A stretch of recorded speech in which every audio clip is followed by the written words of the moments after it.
Now let's take you around the auction markets over the weekend, and I can tell you it was busy. In fact, the busiest of the year so far. There were 700 more auctions than in the previous week, and more of them were sold. So nationally, there were more than 2,500 auctions, and you can see here the clearance rate was 62.6%. That compares with last week's of 61%.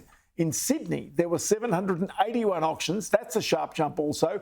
The clearance rate here, 60.6%. In Melbourne, 1,180 auctions. That's 470 more than the previous week. The clearance rate was really strong, 67%. In Brisbane, 105 auctions, 54% of those were sold. Adelaide does remain the strongest housing market in the country. 69 auctions there, but the clearance rate, you can see, above 88%. And in Canberra, also busy, 91 auctions, and a little over half of them sold. So let's bring in here Eleanor Creagh, Senior Economist with REA Group.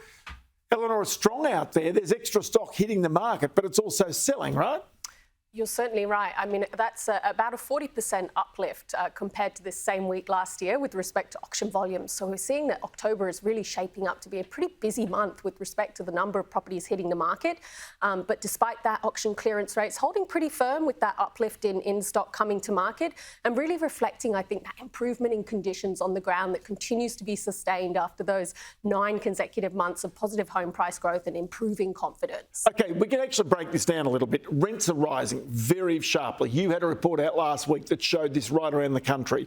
That gives greater incentive for investors to jump in, to try and chase some of those rents, but also incentive for first home buyers to try and raise the deposit so they can get off the mortgage train. And then investors coming in from overseas, people migrating to Australia, have an incentive to try and buy a house. So that's the reason why you're seeing so many of those properties hitting the market actually being sold. Yeah, I think rental markets and really challenging conditions in rental markets at the moment certainly playing into that stronger housing demand environment that we've seen manifest itself this year and result in home prices really recovering all of last year's fast price falls very quickly and continuing to hit fresh record highs in many markets this year.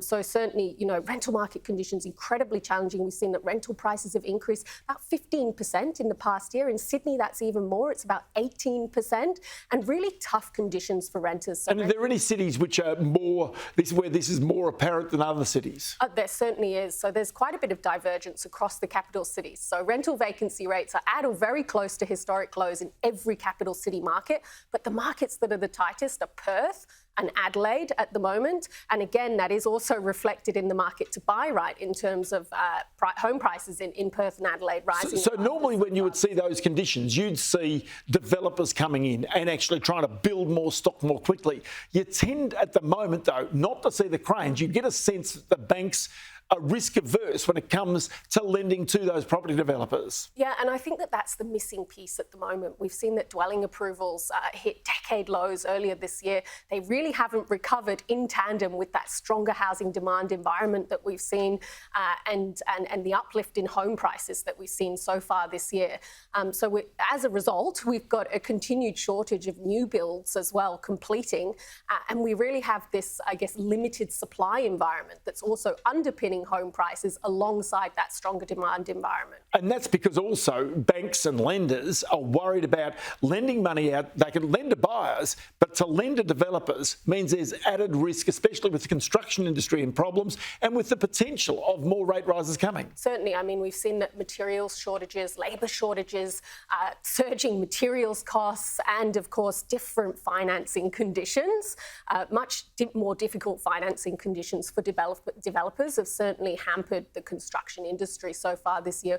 We've got that continued shortage of new builds, continued constrained conditions when it comes to dwelling approvals. And that's all feeding into, I think, what is an outlook of continued home price growth with the fact that we've got population growth set to remain strong, rental market conditions set to remain incredibly challenging. Vacancy rates are at record lows at the moment.